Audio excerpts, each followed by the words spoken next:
Pessoal, vamos então lá começar a nossa aula. O tema que eu escolhi para essa segunda aula nossa aberta vai ser implicações forenses da dependência química.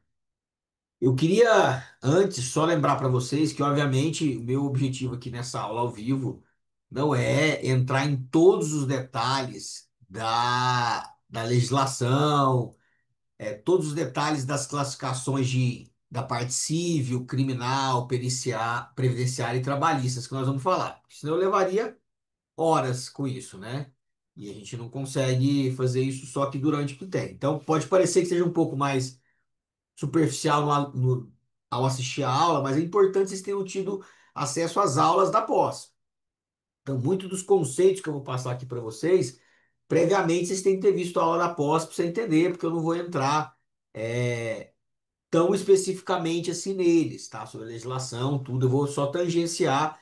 Para quem quiser ver um pouquinho mais detalhes sobre isso, vai ter que consultar a aula lá da pós-graduação, tá bom?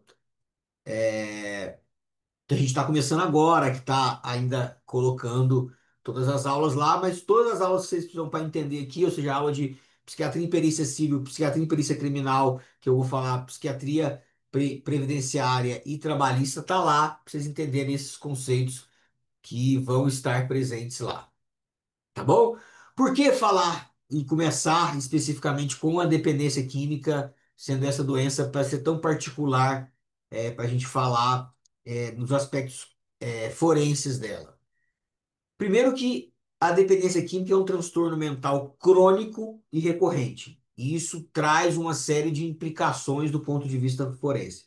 Nós estamos falando de uma doença provavelmente, tradicionalmente, não curável e sim com controle que você vai ter ao longo da vida, isso vai ter uma série de implicações, porque muito maiores do que uma doença que viesse por um período curto e que não fosse tão recorrente. Isso vai demandar ao judiciário uma série de fatores que a gente vai ter implicados nisso. Uma alta prevalência no Brasil, então nós estamos falando de uma patologia psiquiátrica muito prevalente, tá? Eu diria para você que a psiquiatria é uma das mais prevalentes que a gente tem, e tudo isso, obviamente, tem uma implicação nisso. Deixa eu tomar eu gosto de falar aqui apontando. Isso. Então, isso vai ter também uma outra implicação, porque vai ser muito acionado ao judicial. É impossível não falar que a dependência química está entre os maiores motivos de perícia, a gente vai entender isso. E ela tem um outro pronto que ela demanda em várias esferas. Então, hum, quando você vai trabalhar na área civil e interdição, você tem bastante casos de dependência química. Quando você fala em incidente de insanidade mental, só semana passada eu fiz 5 incidentes de insanidade mental, 2 deles eram de dependência. Então, assim, tá entre os que mais tem. Pedidos de benefício de previdenciário também. Acho que quando se compara com transtorno de humor e ansioso é menos.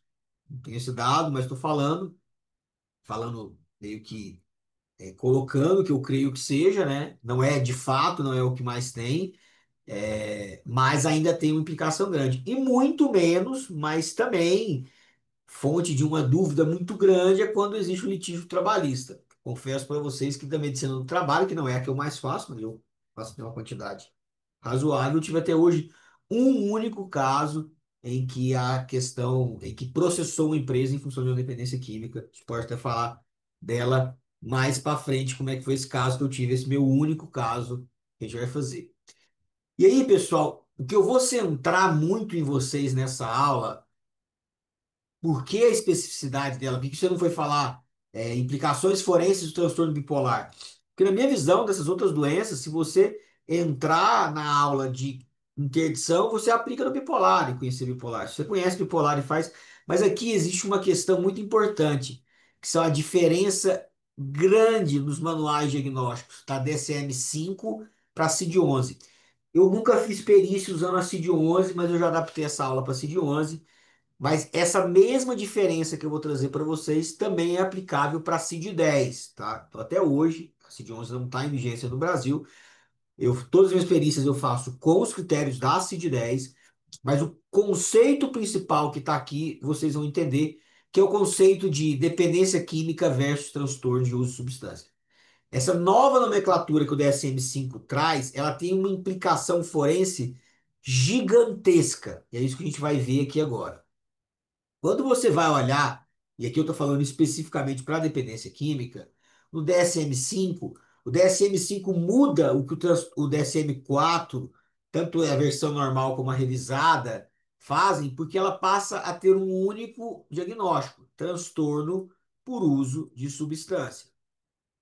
Isso é importante porque previamente havia noção de uso nocivo e síndrome de dependência, no DSM-4 também. O DSM-5 é um manual que traz toda essa noção da questão espectral, ou seja, ele traz essa visão de que tudo é muito espectral, e a gente, putz, a gente vai poder falar de várias implicações forenses disso. Quando a gente for entrar no autismo, isso fica gritante.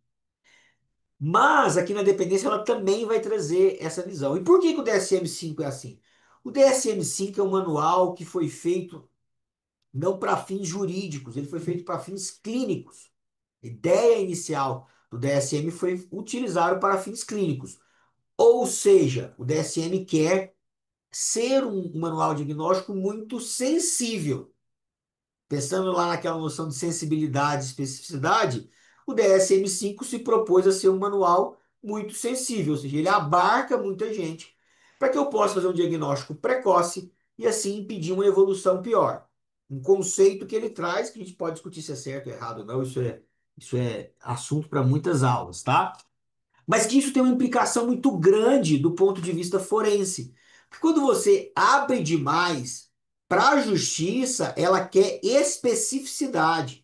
Para você dar uma implicação forense, você precisa que aquilo seja extremamente específico.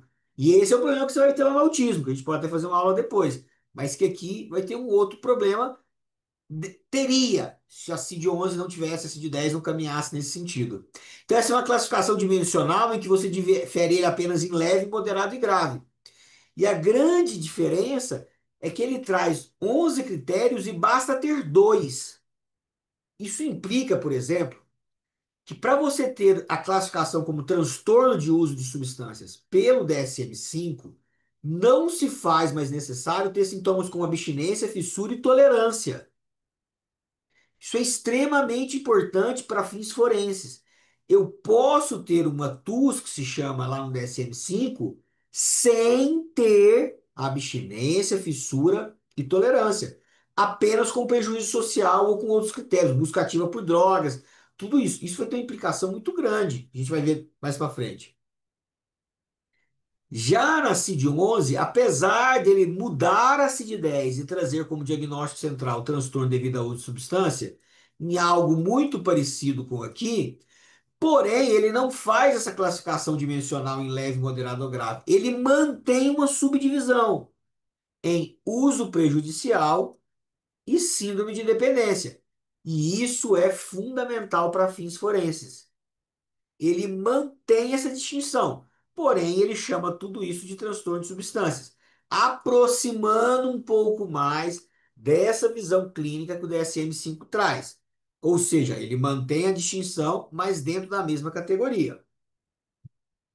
Quando se fala em uso prejudicial, ele coloca na CID-11 como uso de substâncias que resultam em dano à saúde física ou mental. Inclui, inclusive, o uso episódico, que causa prejuízo. Esse é um conceito semelhante ao que a CID-10 trazia, tá? Porque a gente que eu utilizo hoje nas minhas perícias a CID-10.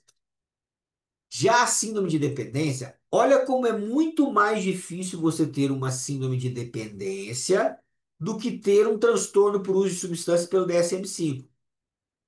Entenda que lá os critérios centrais, que são o CRAVE, que não é obrigatório, ele é um critério, mas não é obrigatório. Você consegue fazer TUS na DSM-5 sem ter CRAVE. Perda de controle sobre início, término ou quantidade, ou seja, questão impulsiva.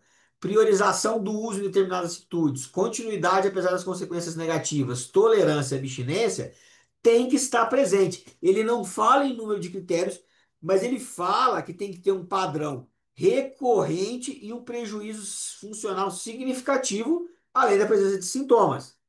ele mantém a base do que é a dependência química para a CID-10. Isso é importante e se afasta do conceito espectral do DSM-5. O DSM-5, a gente pode falar então que ele é mais granular, gradua a gravidade útil. E isso é útil em pesquisas não perícias, está errado aqui, tá? Ele é mais útil em pesquisas e na parte clínica. Ele permite classificar uso leve sem rotular dependência. O que é ótimo para eu tratar meu paciente, ou seja, tu não é dependente, mas tu tem uso leve, mas nós precisamos tratar para não virar dependência. Só que, como dependência, a lei traz esse conceito, isso vai trazer problemas para a gente. A CID-11, ela é mais juridicamente aplicável. Primeiro, porque ela já é referência no SUS e no INSS, mas principalmente porque ela mantém a noção do que é dependência, que é o termo que a lei traz na maioria dos casos, para casos mais graves. Ou seja, eu não vou dar àquele paciente por transtorno de uso de substância com dois critérios simples, sem fissura, sem abstinência e sem perda de controle de impulsos, uma implicação forense de um quadro de dependência. Além de tudo, ele fala que o uso prejudicial pode ser aplicado em situações de riscos. A gente vai falar um pouquinho depois. Então, esse é um conceito que guardem na caixinha de vocês. Esse conceito da diferenciação da CID-10 e do SM5 é o primeiro conceito que vocês vão guardar. E agora, quando a gente voltar lá, quem está na pós, é, se você for olhar lá pelo Código Civil, houve uma mudança muito grande na Lei Brasileira de Inclusões. Qual foi essa mudança? Pré essa lei, que é o Estatuto do Dependente do Deficiente, feito lá pelo Romário, que a gente faz uma aula inteira, vocês podem entrar na pós e ver, uma aula inteira criticando as mudanças que foram feitas. Ah, isso aqui não vale, tá, pessoal? Pelo amor de Deus, isso aqui não está valendo. Isso é pré-Lei Brasileira de Inclusões. Pré. Existia os absolutamente incapazes, que eram os menores de 16 anos, os que por uma doença psiquiátrica não tiveram discernimento total, incapazes total, e os que por mesmo causa transitória não puderam exprimir sua vontade. Ótimo. E eram relativamente incapazes aqui pela idade, mas ele botava os ébrios habituais, os viciados em tóxico e os que por deficiência mental têm o discernimento reduzido. Então, a gente fala bastante disso lá na aula. Para interditar alguém, pré-lei brasileira de inclusões, além de ter a questão da absoluta da incapacidade total, estava o discernimento contido nele e o desenvolvimento mental completo, que é o que a gente não vai ter. O que aconteceu? Olhem essa lei e olhem como é que ela vira após a Lei Brasileira de Inclusões. Primeiro, ele diz que os únicos absolutamente incapazes são os menores de 16 anos. Todos nós maiores de 17 anos. E pode não ter cérebro. Se ele é maior de 16 anos e ele viveu numa anencefalia, ele não é considerado mais absolutamente incapaz. Aí é uma outra aula, olha lá a aula que a gente faz tudo essa análise. Mas a partir da Lei Brasileira de Inclusões, não tem isso. E são relativamente incapazes os maiores de 16 anos, menores de 18 anos. Vou pular o 2 aqui e botar aqueles que, por causa transitória, não puderem exprimir a vontade. O que que ele faz? Ele tira o termo que havia aqui antes, enfermidade ou deficiência mental. A Lei Brasileira de Inclusões, ela praticamente retira as doenças psiquiátricas daquelas passíveis de interdição. Praticamente. Ela cria duas exceções apenas. Duas exceções apenas. A primeira, aqueles que por causa transitória não puderem exprimir vontade. Então, se não tem discernimento, não importa. Mesmo não tendo discernimento para praticar um ato financeiro, ele não pode ser interditado. Então, a primeira exceção que ele cria na psiquiatria, agora que ele tira o conceito de enfermidade mental que leva ao discernimento, ou seja, esse artigo aqui sumiu da Lei Brasileira de Deficiência. Primeira exceção que ele traz, a primeira exceção que ele traz é quem não puder exprimir vontade. Aí eu tenho toda uma análise que a gente vai fazer, que a gente fez lá na pós, inclusive no laudo que eu fiz, eu dou exemplo. Mas a segunda exceção da psiquiatria é o que ele ainda mantém como os ébrios habituais e os viciados em tóxicos. Basicamente é a DQ. Então, um paciente hoje com retardo mental leve, eu só interdito ele se ele não puder exprimir à vontade. Um paciente esquizo, eu só interdito ele se ele não puder exprimir à vontade. Não importa o discernimento. Um paciente com Alzheimer, só a partir do momento que ele não puder exprimir à vontade. Mesmo antes, quando ele não estiver fazendo conta bem, quando ele estiver... não pode. Ou seja, por outro lado, ele manteve a dependência química para interdição. Ele não mudou a dependência química. Apesar de ele não trazer o termo dependência química, ele fala os viciados em tóxicos. Na nossa interpretação, e da maioria absoluta da jurisdição, isso aqui não pode ser o cara que é classificado como TUS pelo DSM-5. Não pode. Tem que ser dependência química. Entender dependência química. Se eu fizesse isso aqui, eu ia abrir um leque para interdição absurdo. E por isso que você não pode aplicar o DSM-5 para interdição. Você tem que aplicar os critérios da CID-11 e classificá-lo como dependência química. Apesar de que para interdição não esteja aqui específico.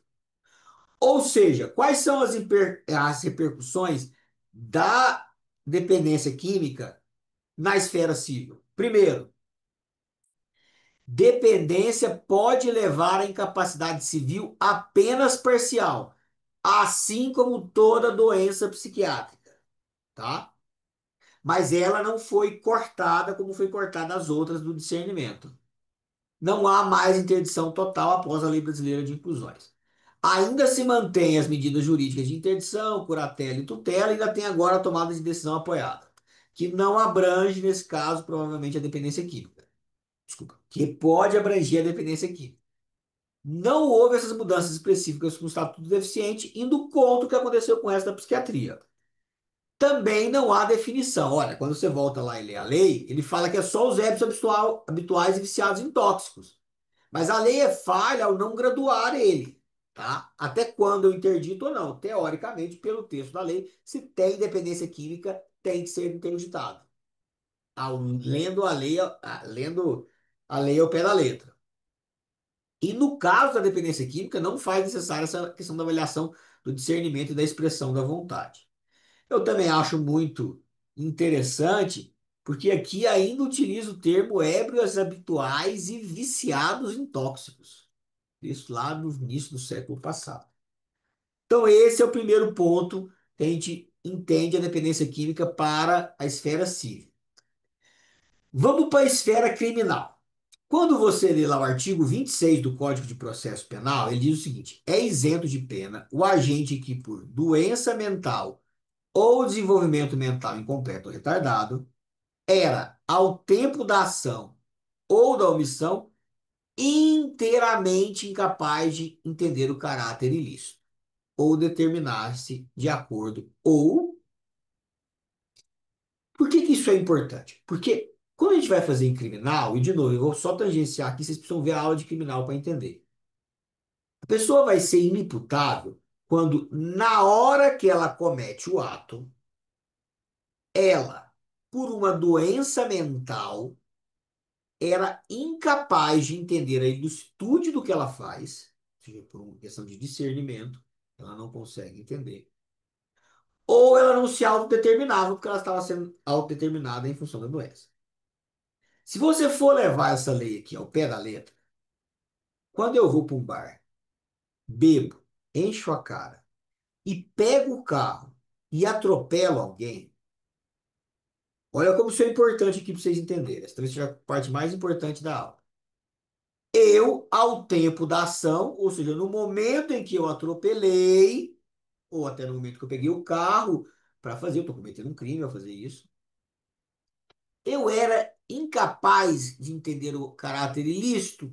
Talvez ainda não tivesse, mas é bem provável que eu possa falar que pelo menos parcialmente eu era incapaz de determinar, porque eu estava sob efeito do álcool. E mais ainda, e o cara que vai para rave, o cara que vai para rave, usa o êxtase, pega o carro e doidão, vendo coisas, mata alguém. Atropelado. Ele também, em função disso, era incapaz de determinar se naquele momento era a droga que estava agindo. Então, se você lesse o artigo 26 de fato ao pé da letra, nós não poderíamos tirar a carteira de ninguém que foi para um bar, bebeu e pegou o carro. Porque ele era incapaz de ter plenamente a noção de que era errado pegar um carro, principalmente se for drogas, por exemplo. E ele também não se autodeterminava. Para resolver isso, para explicar isso, existe a lei específica para o uso de drogas. Então, eu quero chamar a atenção do pessoal da pós, que eu mandei um caso clínico para vocês lá no grupo. Eu falei quarta-feira eu vou fazer. Essa é uma atividade exclusiva para o pessoal da pós, de perícias médicas. Lá tem um caso clínico que eu falei para vocês, me interpretem. Esse é o slide mais importante para vocês entenderem aquele caso clínico. Por que isso? Porque, veja bem, a lei 11.343 diz o seguinte: é isento de pena o agente que, em razão da dependência, em razão do quê? É em razão do transtorno por uso de substância ou não? É em razão da dependência ou sob efeito proveniente de caso fortuito ou força maior, quando ele é intoxicado, Boa Noite Cinderela, trote, aquela coisa, toco, de droga, ela, ao tempo da ação ou da omissão, qualquer que tenha sido infração penalidade, inteiramente incapaz de entender o caráter lícito do fato ou determinar de acordo com o seu entendimento. Por que que isso é importante? Porque, por essa lei, tem que ter dependência. Então, o alcoólatra pode ser inimputável se o grau de dependência dele for grande o suficiente para demonstrar que ele era incapaz de entender o ato de usar a droga. Mas o cara que faz uso eventual, uso prejudicial, ele não é isento de pena e ele não é inimputável. Por isso que eu volto a falar, a diferenciação do DSM-5 para a CID-11, ela é uma diferenciação fundamental. Não dá, se eu pegar o critério do DSM-5 e aplicar junto com essa lei, eu vou botar um punhado de gente que não deveria estar como inimputável. Então, quando você pega o uso de drogas, a sua análise sobre a capacidade de se autodeterminar e da compreensão da ilicitude não está no momento do crime só, mas no momento em que ele usa a droga.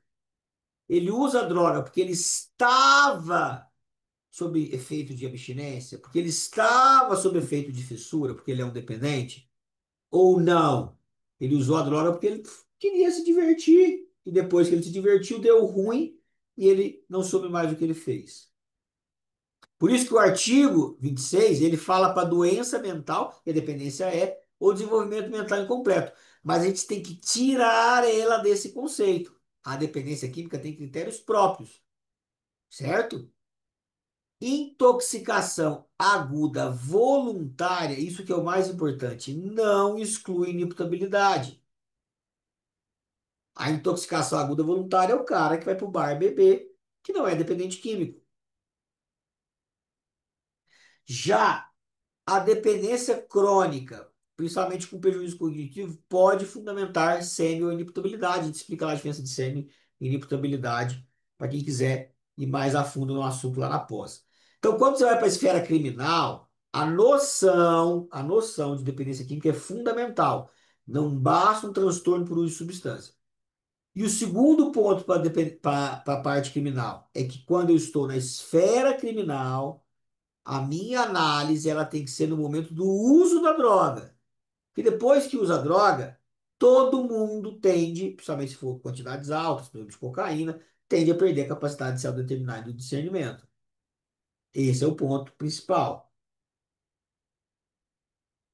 Certo, pessoal? Então, As duas primeiras áreas nós passamos. E como vocês viram como ela é própria, né? Como ela é própria na interdição, tem um artigo só para ela e tem uma lei só para ela na parte da esfera penal, na esfera criminal que a gente vai ter, certo? Agora vamos tentar analisar um pouco mais rapidamente as repercussões previdenciárias.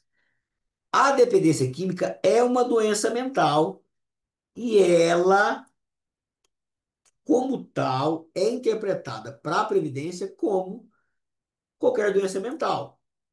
A partir daí, a dependência química pode levar tanto ao auxílio-doença como à aposentadoria por invalidez. Muito mais raramente ao auxílio-acidente. E aí a gente vai explicar na aula de previdenciária, quem for lá vai entender a diferença de auxílio-doença, auxílio-acidente, tudo isso. Mas o ponto principal aqui a trazer é que ela pode sim, ou seja, eu posso ser afastado e posso ser até aposentado em função de um quadro de dependência química, tá? Porém, a dependência química por si só não é suficiente para esse afastamento laboral. A nossa avaliação deve obrigatoriamente focar na incapacidade laborativa. Então, isso é uma coisa que a gente fala muito nas aulas lá da pós, que o CID, ele não é definidor se eu vou afastar, se eu não vou. Eu tenho que avaliar o caso de forma individual. Não dá para eu falar todo F20 aposenta, toda esquizo é invalidez. Não, a maioria vai ser, mas eu tenho que individualizar. Esse mesmo conceito que a gente põe lá na aula é o mesmo conceito que vocês têm que aplicar aqui, certo? Então, apesar da dependência química ser reconhecida como uma doença mental, apesar de a dependência química poder levar ao auxílio-doença, aposentadoria por invalidez, tem que avaliar o grau de impedimento que ele tem aquilo. E esse é o ponto que a gente vai ter que avaliar lá, tá bom? Por fim, pessoal, quais são as repercussões trabalhistas da dependência química?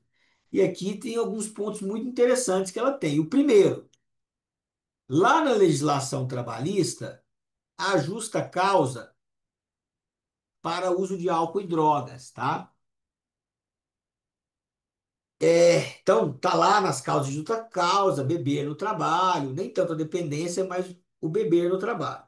E aí existe sempre um questionamento que talvez a jurisprudência não tenha caminhado tanto para responder, que é o seguinte: se eu tenho dependência e bebeu no trabalho, o fato dele ser dependente iria afastar e impedir uma justa causa, visto que ele só bebeu porque ele estava se determinando pela dependência? Esse é um questionamento que a jurisprudência não esclarece. Só que eu vou trazer um outro conceito que a gente fala muito nas aulas lá na pós, que é o seguinte: você não é juiz, você não dá sentença. Não é você que disse se uma justa causa deveria ter ocorrido ou não. Isso é um erro gravíssimo de um perito entrar na esfera da sentença. Um erro muito grave dele, que pode fazer o laudo dele, deveria sempre ser anulado. Então, a você, enquanto perito, eu bati muito isso lá nas aulas, cabe exclusivamente dizer se havia uma dependência ou não. E aí o juiz vai saber interpretar. Aí não é mais problema seu. Minha mãe dizia que nesse mundo existe dois tipos de problema: os que são meus e os que não são meus. E claramente, se a dependência vai afastar ou não, não é problema meu, como perito. Perito não dá sentença. Mas você pode ser chamado a atestar se aquele tem dependência ou não. E aí, novamente, você não pode trazer esse conceito baseado no DSM-5. Você tem que buscar a CID-10 ou, logo daqui a pouco, a CID-11, tá? Um outro ponto é a dificuldade de entender se vai levar a uma reintegração ou não. Pai, isso aqui é muito complexo. Então, faz uma invalidez, faz um afastamento. E aí, dá para voltar? Dá para voltar? Essa é uma pergunta complexa e difícil. Porque se você olhar a teoria da dependência, ela, em tese, ele sempre vai poder agudizar. Mas Isso pode levar anos. E nesses anos ele deve trabalhar? Sim, ele deve trabalhar. Então, teoricamente, você deveria buscar, mas a maioria das empresas não vão querer. Isso tem uma série de implicações também, previdenciárias, inclusive, de estar afastado, ganhar menos, estar aposentado, vai pegar, fazer uma ação de levantamento. A gente fala lá na pós também, para vocês entenderem. Interessante tentar buscar readaptações em atividades compatíveis, tá? Existe um conflito muito grande entre o direito do trabalhador e a segurança da qualidade da coletividade, ou seja, se ele é motorista, piloto, operador de máquina, mesmo em graus muito leves, eu, na teoria, deveria afastar essa pessoa para fazer o que é pelo bem da coletividade, tá? E aí, talvez aqui, ó, olha aqui só, se ele tem uso prejudicial, eu poderia já impedir ele de ser trabalhar? Isso é um conceito bem interessante. Por fim, e muito mais, digamos assim, difícil de entender é o seguinte: quando você vai numa perícia trabalhista, eu falo para as aulas para vocês, a primeira pergunta que você tem que responder é: existe nexo causal entre a doença e a atividade desenvolvida? É uma pergunta muito simples. Existe nexo causal entre a doença e a atividade feita? Se existir, obviamente é que você vai quantificar o resto, mas se não existir, teoricamente, essa ação não deveria estar na esfera trabalhista, tá? Da previdenciária, tudo bem. Da previdenciária, o nexo causal é importante. A gente falou lá na aula, a gente especificou lá na aula. Espera só um minutinho. O Brasil já tá seco pra caramba, né? Tá. A voz aí já tá indo embora. Então, focando aqui de novo. Na previdenciária, estabelecer o nexo é importante. A gente explica lá o porquê nas aulas, a questão da diferença de recebimento, tudo isso. Mas aqui, nas trabalhistas, ela é fundamental. Se não tem nexo com o trabalho, a empresa não tem responsabilidade nenhuma. No máximo, tem que entrar contra o INSS, que você deveria ficar afastado, mas não contra a empresa. Porém, É, é muito raro e muito, mas muito, mas muito difícil de me convencerem que dependência química vai ter nexo causal. Ah, mas e o sommelier? E o mestre cervejeiro? Inclusive, é um caso que é citado em um dos livros, eu não lembro qual é, como uma das exceções. Podem ser exceções, tá? Mas veja bem, nós estamos falando de pessoas que eram obrigadas a ingerir o álcool. Não é só pelo fato de que eu estava num ambiente que você ia fazer o nexo causal. Eu tive uma perícia lá no Espírito Santo que foi desse jeito. O trabalhador falava que ele trabalhava numa empresa de vários turnos, que ele saiu do turno do dia para o da noite, quando chegou na noite, todo mundo usava cocaína para se manter acordado. Essa é a visão dele. E segundo ele, ele passou a usar cocaína por causa disso. Ele culpava a empresa por causa disso. É muito difícil provar um nexo causal nesse caso. Então, os pouquíssimos casos em que a gente pode se aventurar a fazer um nexo causal de dependência química com trabalho são profissões literalmente ligadas ao álcool, principalmente. Ligar o uso de cocaína ao trabalho. Tive um paciente aqui, não foi uma avaliação pericial, foi um parecer que a gente respondeu, que ele passou a usar cocaína porque o chefe dele passava e exigia isso para melhorar o desempenho. Tu poderia estar assim forçando a barra para achar um nexo causal. Mas na esfera trabalhista, a dependência química tem um impacto muito menor. Eu falei, eu fiz uma perícia de dependência química nesse período todo, que foi essa perícia, foi uma perícia desse trabalhador, que foi para a noite nessa fábrica lá no Espírito Santo, e ao passar por turno da noite, todo mundo usava droga, ele falou que foi um ambiente que na frente, inclusive, tinha um bar, que eles ficavam usando e bebendo lá, e que para isso ele se tornou dependente. No final das contas, não foi dado o nexo causal, não foi reconhecido, e é muito difícil reconhecer o nexo causal de dependência química. Tudo que ela tem um impacto grande, principalmente na questão penal, na questão civil e até um pouco na previdenciária, na trabalhista, ela não é o forte dela, não é o que a gente vai trabalhar, são raríssimas as perícias trabalhistas com dependência, mas pode acontecer, principalmente a questão do nexo causal. Enquanto a mensagem for final aí para vocês, eu acho que eu falei bastante sobre isso, é importante você diferenciar o uso prejudicial do uso nocivo, que era, desculpa, tá errado aqui. É diferenciar a dependência de uso prejudicial, se fosse de 11 ou de uso nocivo na CID-10. Isso é extremamente importante, porque a legislação ela é muito baseada em dependência química. É inimputável ou dependente. Será interditado ou dependente. Não quem faz o uso nocivo e o uso prejudicial, tá bom? O DSM não é um padrão diagnóstico correto para ser utilizado. Eu não notei que não, mas vocês escrevem, pelo amor de Deus, para fins forenses. Para fins clínicos, o DSM-5, aí você pode entrar aí. Eu sou chefe do laboratório de dependência química, a gente discute muito isso, mas o pessoal da pós-dependência química pode discutir isso bastante lá. Como essa mudança espectral foi importante do ponto de vista clínico. Mas do ponto de vista forense, não se deve usar o DSM-5, sob pena de você dar implicações forenses para um punhado de gente que não deveria ter, tá? Lembrar sempre que o uso de drogas e álcool muitas vezes leva a legislações específicas, como no caso da imputabilidade, como o caso do artigo na legislação, mas é um artigo específico nos contextos da interdição. E sempre diferenciar a dependência de uso recreacional. O primeiro ponto que você tem que fazer, se é uso recreacional, não tem implicações forenses. Uma ou outra talvez pode até forçar a barra, mas no geral não tem. Era isso que eu queria falar com vocês, pessoal. Só lembrando que essa aula é muito mais aproveitada por quem vê as aulas lá na pós de dependência de perícias médicas. Quero reforçar para vocês. Façam a matrícula, a gente está fazendo algo bem bacana. Dei essa aula aqui hoje, mas depois da manhã eu vou dar uma só para eles, falando sobre um caso específico de criminal que eu mandei lá no grupo para eles. Então a gente vai ter atividades múltiplas dele, exclusivo para o pessoal da perícia. É uma área importante, é uma área que tem muito mercado que vocês podem trabalhar bem por aí. Então, quem tiver interesse, fale com a gente lá para se matricular na pós de dependência química, obviamente, lembrando que a gente também tem a pós de psiquiatria intervencionista e a própria de dependência química. Então, são várias pós da Psiques, mas a ideia hoje, essa é a aula vinculada às perícias médicas em psiquiatria, ou seja, à psiquiatria forense. Correto, pessoal? Era isso que eu queria passar para vocês na aula de hoje. Lembrando que vocês têm que também puxar a aula que tem antes.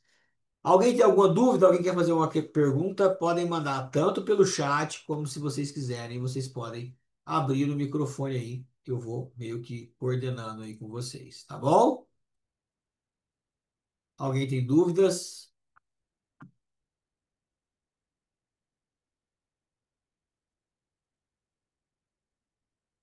Ó, a Nicole está fazendo uma pergunta aqui, ó. Vamos ver qual que ela tem. Se alguém quiser abrir também, pode falar. Boa noite, professor. Boa noite, pessoal. Eu vou falar no Hum. áudio porque fica um pouco mais rápido, né? Aham. Professor, eu tenho um paciente que está internado na enfermaria já tem alguns meses. Ele é dependente químico etilista e outras substâncias ele não tem tantas informações. Ele não tem contato com familiares, ele morava sozinho, é uma situação bem de risco mesmo. E, inclusive, uma das questões dele ainda está internado é essa dificuldade de arranjar um abrigo para ele. E aí o pessoal conseguiu vincular com assistente social, só que, digamos assim, ele teria que ter um benefício para conseguir se manter nesse local. Só que eu conversei com a equipe que ficaria muito difícil conseguir um benefício pela psiquiatria devido a essa questão de dependência química por ser voluntário, sabe? Eu não Como assim? sei. Como assim? Como assim? Me explica melhor isso.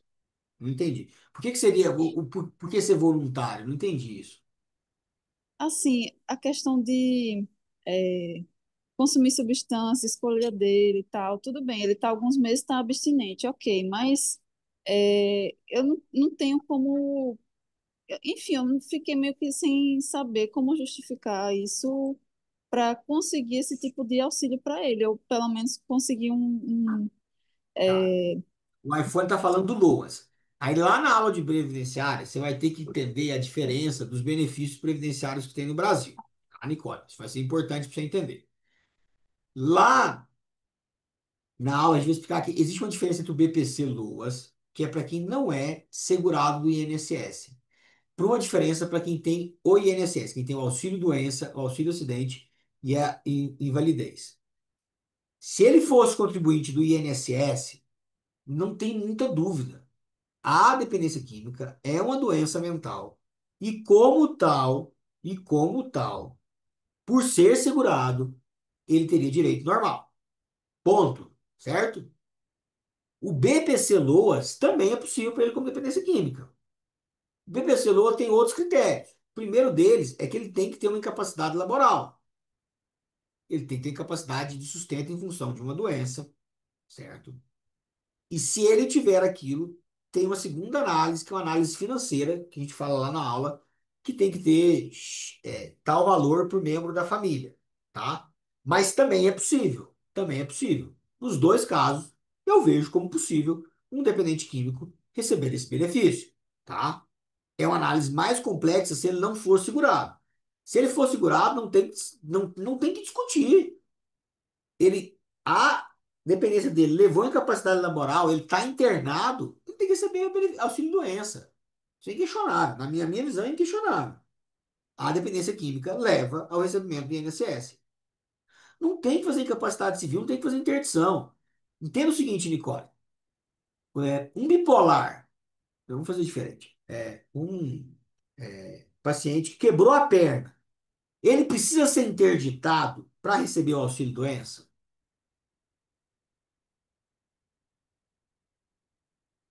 Então por que que o dependente químico precisa ser interditado?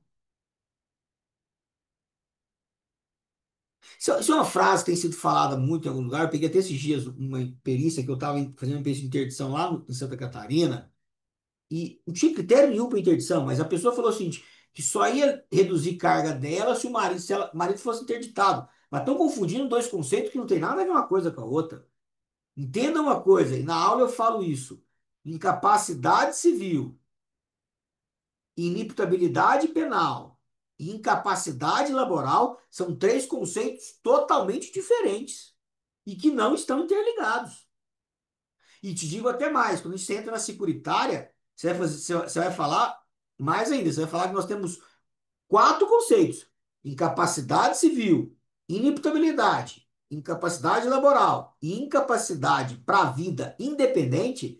São quatro conceitos diferentes e que um não carrega o outro. A gente tem que parar com esse raciocínio. Eu preciso interditar para provar que alguém é incapaz para o trabalho? Por quê?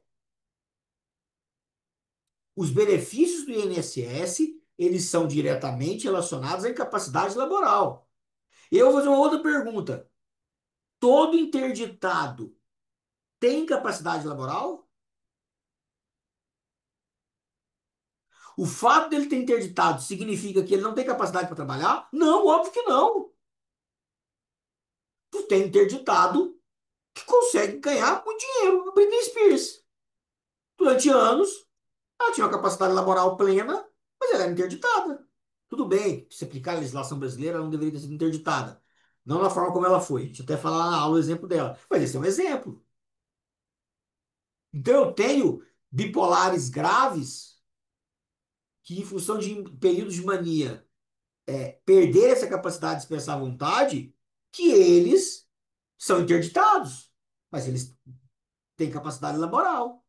Os dependentes químicos podem ser interditados e manter a capacidade laboral.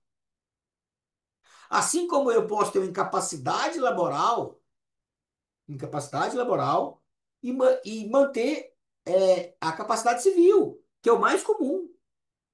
95, sei lá, por cento do INSS tem capacidade laboral, mas não tem. Então, esses conceitos não se. O primeiro raciocínio forense que você tem que fazer é que você não puxa uma incapacidade para outra. Você analisa individualmente aquela capacidade. Incapacidade civil é uma coisa, incapacidade laboral é outra. E não tem ligação de uma coisa, zero de ligação. Zero. Eu costumo dizer um exemplo que são duas palavras semelhantes. Dependente de adicto é a mesma coisa. Tem que aplicar os critérios da CID-11 e na CID-11 nem sequer existe adicto. Adicto é só uma palavra usual e não médica para isso, tá? Mas eu costumo dar um exemplo, que é o seguinte, o Stephen Hawking, todo mundo conhece, o Stephen Hawking tinha incapacidade para a vida independente. Ele não conseguia escovar os dentes, ele não conseguia fazer nada sozinho. Ele era incapaz para a vida independente. Mas ele tinha uma baita de uma capacidade laboral e ele gerava mais dinheiro que nós todos que estamos aqui. Ele tinha capacidade civil. O Stephen Hawking tinha capacidade civil. Ele expressava a vontade dele, ele não precisava ser interditado. E ele nunca que poderia ser considerado inimputável. Então entenda que ele tinha uma incapacidade para a vida independente, que é a mais teoricamente séria das incapacidades, em que eu não consigo fazer nada sozinho, mas ele era capaz laboral e ele era capaz civil. Então, tu não pode puxar uma coisa com a outra. Por isso que é importante vocês entenderem a aula de cada um que a gente faz. Eu cito esse exemplo do Stephen Hawking, que é um cara que tinha capacidade para vida independente, podia fazer tudo o resto dele. Inclusive, tinha capacidade civil. Entende? Então, isso é um conceito extremamente importante. Nós tínhamos um psiquiatra aqui em Brasília, doutor Minoro, que ele era tetraplégico. Ele era incapaz para a vida civil, ele era incapaz para a vida independente, que é um conceito securitário, tá? Mas ele era capaz para a vida civil e ele era capaz laboral. Entendeu? Não puxe uma incapacidade para outra. Essa história que tem que ser interditado para ganhar benefício, tem que ser interditado para isso, lorota, tá? Ele tem que ser incapaz para o trabalho. É isso que tem, esse que é o conceito que tem que fazer. Óbvio que eu posso interpretar que uma interdição é um sinal de gravidade, que ele foi analisado por outro. Você está entendendo? Certo? É, esse é o ponto que tem que ter. Certo?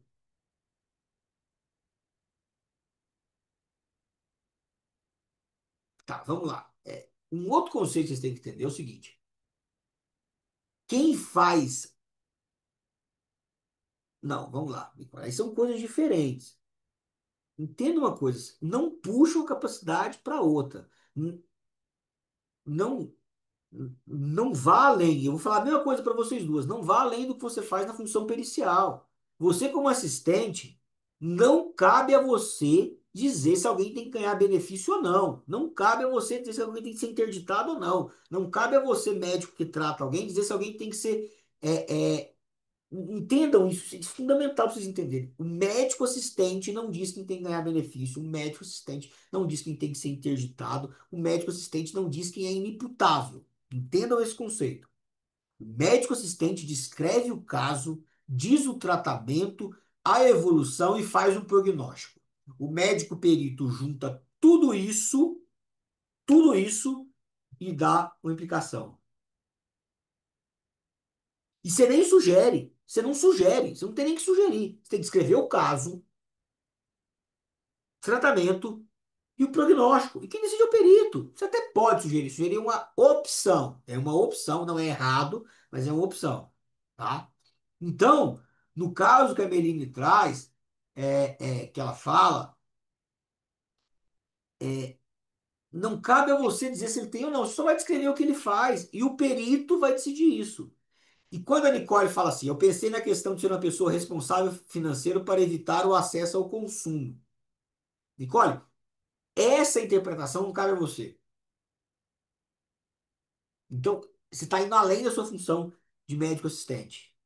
Você está indo além da sua função de médico assistente. Você, enquanto assistente, você tem que tratar ele e você tem que dizer o que ele é. Entendeu? Esse é o ponto que você tem que. Pessoal, eu não vou conseguir tirar todas as dúvidas de dependência química. Aí você tem que ir na pós e fazer. A ideia é puxar aqui, desculpa, de perícia. Então lá a gente explica tudo que tem. O que eu quero dizer assim, você, Nicole, enquanto assistente, se ele vai ser irresponsável financeiramente, cabe às pessoas que têm direito a pedir interdição, porque veja bem, interdição nem é uma coisa que todo mundo pode pedir. Na lei diz quem pode pedir ou não. Ministério Público, parente, primeiro grau, tal e tal. Então, o benefício é dele. Se ele não está tendo discernimento para o benefício, se ele não tá, sequer isso é passível de interdição. Que poderia ser passível porque ele é dependente químico, alguém tem que pedir, tem que analisar. Mas são questões que elas puxam paralelas, entende? A incapacidade laboral e a incapacidade civil. A pessoa pode ter as duas, mas você não pode pegar uma ação. É comum os caras pedir, faz o laudo emprestado de um para outro. Não, não pode. São conceitos diferentes, são análises diferentes. Eu tive um caso que eu fiz análise de incapacidade laboral, e no final o juiz fez um quesito extra para mim, depois que eu fiz, bem, me avalia assim, ó, enquanto ele era sargento, e eu estava avaliando se ele era incapaz para trabalho ou não, para as Forças Armadas, aí no final desse dia ele falou, então, cara, aproveita e fala que ele está sendo investigado por um crime, aqui, militar, ele era inimputável ou não? Eu falei, mas não sei, eu não fiz a minha perícia focada para isso. Cada coisa é uma coisa, e cada capacidade é outra. Não misturem elas, senão vocês vão fazer besteira. Faça sua análise só naquele ponto, tá? Mais alguém tem alguma dúvida?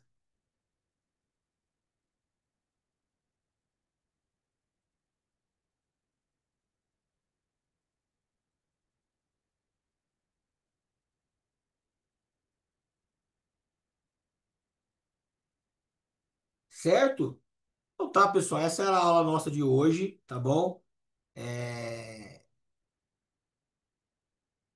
Sugiro de vocês de novo, quem tiver interesse pela área, é uma área extremamente extensa, que faça uma matrícula na pós, fala com o pessoal do Psiques para a gente poder fazer. A gente está fazendo um trabalho bem legal. A gente tirou um caso daqui que nós vamos falar só com o pessoal da pós, um caso criminal, e isso vai ser bem interessante lá. Então, qualquer coisa, procure.